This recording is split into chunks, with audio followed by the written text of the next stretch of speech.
Magandang gabi sa inyong lahat. Tawagin niyo ako sa pangalang Jenny. Taga Ilocos po ako at ibabahagi ko lang sana itong kwento ko. Tungkol sa nangyari noong mga panahong nakunan ako sa panganay na anak namin ng aking asawa na tawagin po nating Marco. Bale yung pinakanakaranas po talaga nito ay si Nanay Rosie at ang pamangkin kong tawagin po nating Risa. Kahit na 4 na buwan na po yung tiyan ko noon, ay patuloy pa rin ako sa pagtatrabaho. Ilang ulit na rin akong pinagsabihan ng aking asawa na tumigil na at pumirmi na lang sa bahay para maiwasan nga yung mapagod ng husto. Pero hindi pa rin po ako nakinig noon. Ang dahilan ko kasi noon ay hindi pa naman ganun kalaki yung aking tiyan. At kailangan ko din munang makapagtrabaho para makapag-ipon din kami ng sapat para sa aking panganganak. Kaya't wala na ring nagawa yung asawa ko noon kung hindi yung hayaan ako sa aking kagustuhan na magtrabaho. Sabay rin naman kaming umuwi tuwing gabi, kaya kahit papano ay wala naman akong dapat na ipag-alala. Hanggang sa dumating nga yung gabing hindi namin inaasahan noon. Pauwi na po kami noon ng asawa ko galing sa aming trabaho. Habang naglalakad noon, ay ramdam ko yung biglang pagkirot ng aking tiyan. Hindi ko naman alam kung ano nga bang dahilan. Gayong mula umaga ay bigla-bigla na lamang itong kumikirot tapos nawawala rin naman. Naisip kong wag na lang sabihin sa asawa ko. Dahil nawala rin naman makalipas yung ilang minuto. At ipinagpatuloy na lang nga namin ng aking asawa yung aming paglalakad. Sa kalagitnaan po ng daanon, bigla kong naramdaman na parang tumatayo yung mga balahibo ko sa aking katawan. Inakala kong ako lang yung nakakaramdam ng ganoon. Ngunit maging yung asawa ko pala ay naramdaman din yon. Pinagsabihan lang niya akong dalian namin yung aming paglalakad at baka may nakasunod nga sa aming dalawa. Nagtaka pa ako noon kung ano nga ba yung ibig nitong sabihin. Ngunit ginawa ko na lamang yung kanyang sinabi. Nawala lang yung paninindig ng aming mga balahibo nang makarating na nga kami sa aming bahay. Saktong pagpasok naming mag-asawa, muli ko namang naramdaman yung pagkirot ng aking tiyan. Noong una ay sinikap ko talagang wag ipahalata sa aking asawa na meron akong dinaramdam ng mga sandaling yon. Tinanong pa nga niya ako noon kung okay lang ba ako. At tumango naman po ako dito. Nabaling yung atensyon namin kina Nanay Rosie at Risa. Nakakarating lang din ng mga oras na yon. Agad na lumapit sa akin si Nanay upang tignan ako. Gayong namumutla raw ako. Dahil hindi ko na rin kaya pa yung labis na kirot ng aking tiyan. Napatungo na rin sa aking puson. Napahawak na lang ako noon kay Nanay at sinabi kung ano nga ba yung aking nararamdaman. Nataranta naman sila dahil doon.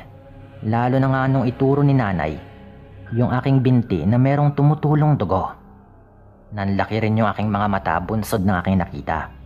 At bigla-bigla na lang akong kinabahan. Dali-daling lumabas si Nanay Rosie upang maghanap ng aming masasakyan. Dahil tutungo raw kami sa ospital. Inasikaso naman ng aking asawa yung aming mga gamit na dadalhin. Habang yung aking pamangkin naman ay inalalayan at binantayan ako habang nakaupo sa aming upuan. Pilit kong ininda noon yung pananakit ng tiyan ko. Ngunit hindi ko na nga talaga kaya pa. At sa hindi inaasahan ay bigla kong nanghina at nanlabo na yung aking paningin. Hinimatay nga ako ng mga sandaling yon at hindi ko na alam pa yung mga sumunod na nangyari sa akin.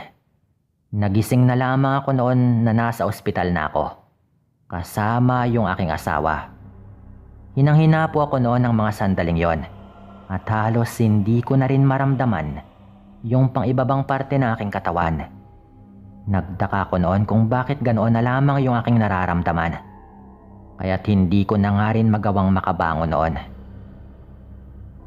Nilapitan pa ako ng aking asawa at pinagsabihan na huwag piliting bumangon dahil hindi ko pa umano kaya.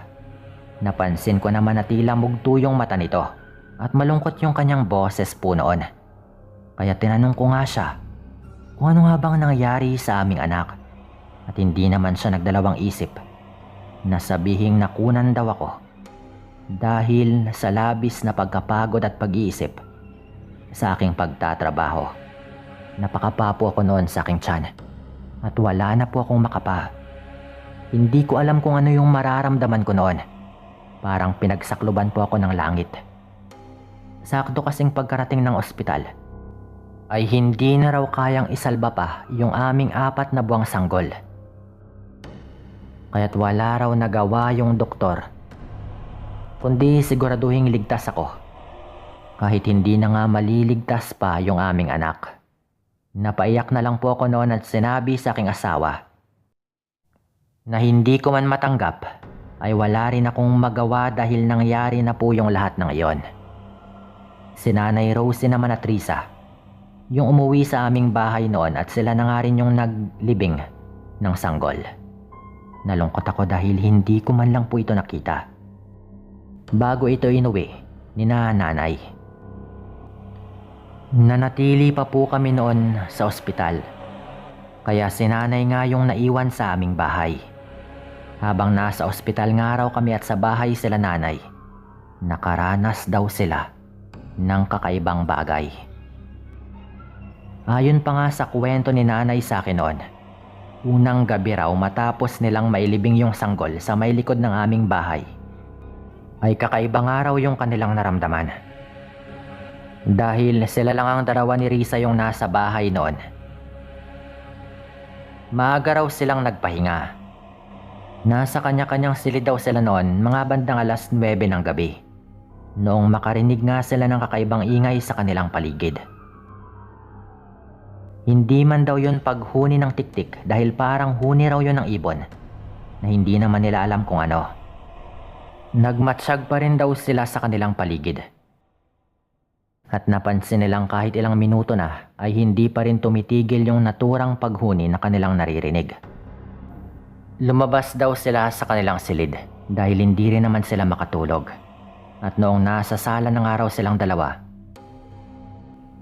natigil daw yung ingay na yon at inakala nilang wala lang yon. Ngunit ikinagulat daw nila yung mga sumunod na nangyari noon. Pinanindigan daw sila noon ng kanilang mga balahibo nang makarinig naman sila ng mga alulong.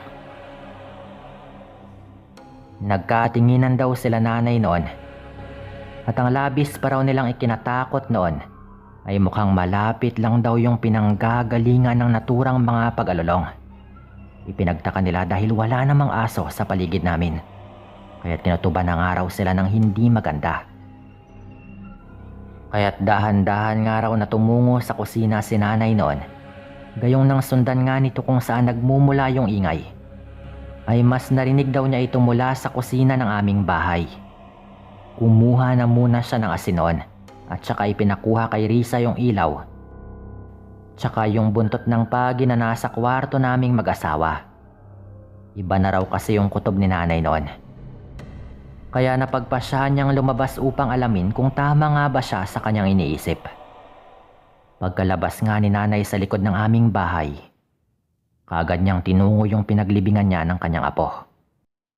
Inilawan daw niya yung parte kung nasaan ito nakalibing, at ganoon na lang yung panlalaki ng mga mata ni Nanay Rosie noon dahil sa kanyang nakita. May isang dambuhalang aso raw ang naroroon at inaamoy-amoy daw yung lupa kung saan nga nakalibing yung aming sanggol. Napatingin pa raw sa gawi niya yung dambuhalang nilalang, kaya't napatras nga raw noon si Nanay. Inakala ni Nanay na atakihin siya ng nilalang na yon. Ngunit mabilis daw na umalis yung malaking asong yon nung sabuyan nga ni Nanay ng asin yung kinaroroonan nito, at nang makita raw nito yung buntot ng pagi na hawak-hawak ni Nanay. Batid ni Nanay na kung nahuli pa raw siya ay baka hukayin nga ng aswang na yon yung lupa upang makuha yung sanggol na naroroon. Minabuti na lang niyang lagyan ng malaking bato ang ibabaw ng lupa kung saan nga niya inilibing yung sanggol. At pagkatapos daw nun ay pumasok na rin siya sa aming bahay. Hindi na muna siya natulog dahil maya't maya raw na sumisilip siya sa likod ng bahay upang alamin kung bumalik ba yung malaking hayop na alam niyang isang aswang. Nang hindi na nga bumalik yung malaking asong yon, doon lang raw nakatulog yung nanay ko. At kinaumagahan daw noon, tinignan daw ni nanay yung nilibingan niya ng sanggol. At hindi naman daw nagalaw yung nilagay nitong malaking bato. Sumagi nga sa isipan ng nanay ko na baka dahil sa mabangong samyo ng aming sanggol, kaya raw ito natunto ng aswang. Hindi rin nawala sa isip ng nanay ko na posibleng bumalik yung naturang nilalang, at hindi nga nito tigilan sa ilang gabi yung sanggol na nakalibing doon gayong bago pa lang yon. Hindi nga nagkamali noon yung nanay ko dahil nung sumunod na gabi, muli ngang bumalik ang naturang aswang. At pagkatapos daw na maghapunan ni nanay, ay inihanda nga niya ang mga gagamiting pangontra sa aswang. Nagmatsyag rin daw sila ni Risa sa kanilang paligid, at panay din daw yung silip sa likod ng aming bahay. Ganun nga po yung nangyayari. Noong makarinig na naman sila ng mahihinang pagyabag sa may likod ng bahay, bahagya namang sumilip noon si nanay, at dahil na rin sa bilog at maliwanag na buwan ng gabing yon, ay napansin niya na may kung anong nilalang ang gumagalaw patungo sa kinaroroonan ng pinaglibingan ng sanggol. Hindi nga raw nagaksaya pa ng oras si nanay noon, at mabilis din siyang lumabas upang harapin yung aswang na iyon. Saktong pagdating daw niya sa bahagi kung saan nga inilibing yung sanggol, nakita raw niya yung isang mabalahibo at may kataasang nilalang na kinukuha yung batong inilagay niya roon. Sumigaw raw si nanay dahilan para mapatingin sa kanya yung aswang na iyon. Agad raw nitong iwinasiwas yung kanyang hawak na buntot ng pagi, kaya't nakagawa ito ng malakas na tunog sa hangin. Napatras daw noon yung aswang, kaya't minura nga ito ng nanay ko. Nilabanan daw ni nanay yung labis na kabang kanyang nararamdaman. Magkakasunod na iwinasiwas ni nanay yung kanyang dalang buntot ng pagi, habang siya raw ay naglalakad patungo doon sa kinaroroonan ng nilalang. Patuloy niya itong minumura at sinabihang hindi nga siya takot dito. Galit na galit raw noon yung aswang kay nanay, ngunit napapatras daw ito dahil sa kanyang ginagawa. Sinigawan din niya itong hindi nito makukuha yung sanggol sa lupa. Gayong papatayin niya ito bago pa man niya makuha yung nakalibing na sanggol. Nakita raw ni nanay noon yung nagbabagang mga mata ng aswang, ngunit hindi nga niya inisip pa yung takot na kanyang nararamdaman. Mas inaisip nitong dapat na hindi makuha ng aswang na yon yung inilibing niyang sanggol. Pinagkaitan ng araw kasing mabuhay yon sa mundo ay baka magagawa pang kainin ng aswang na yon. Ipinagpatuloy ni nanay ang kanyang ginagawang pagwasiwas ng buntot ng pagi.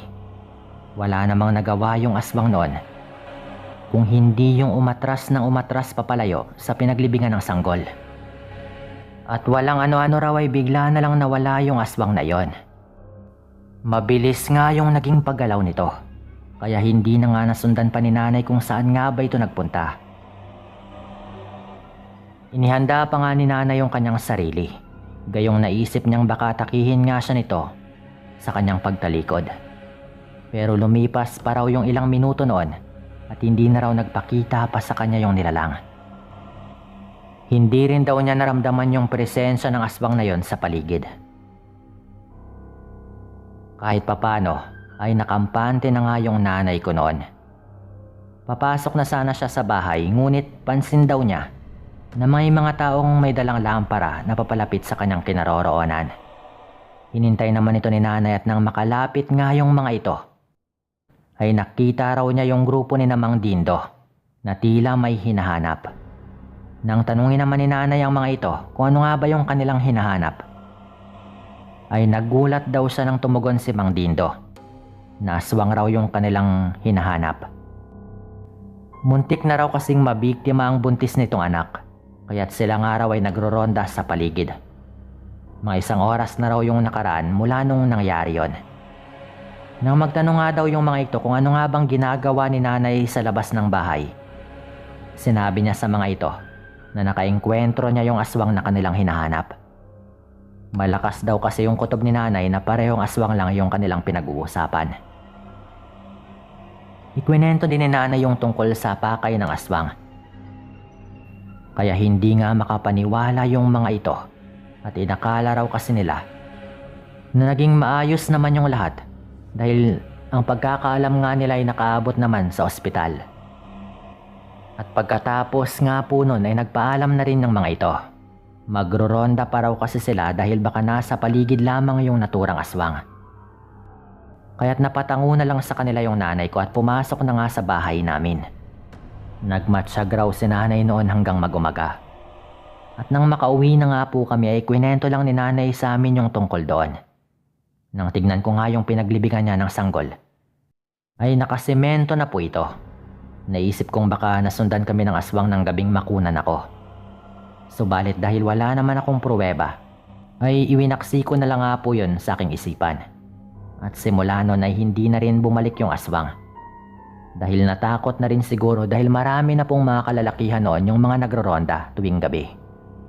Dito ko na rin po tatapusin yung kwento kong ito. At maraming salamat po. Malungkot man po yung mga nangyari. Pero wala na rin po kaming magagawa noon. Salamat po ulit.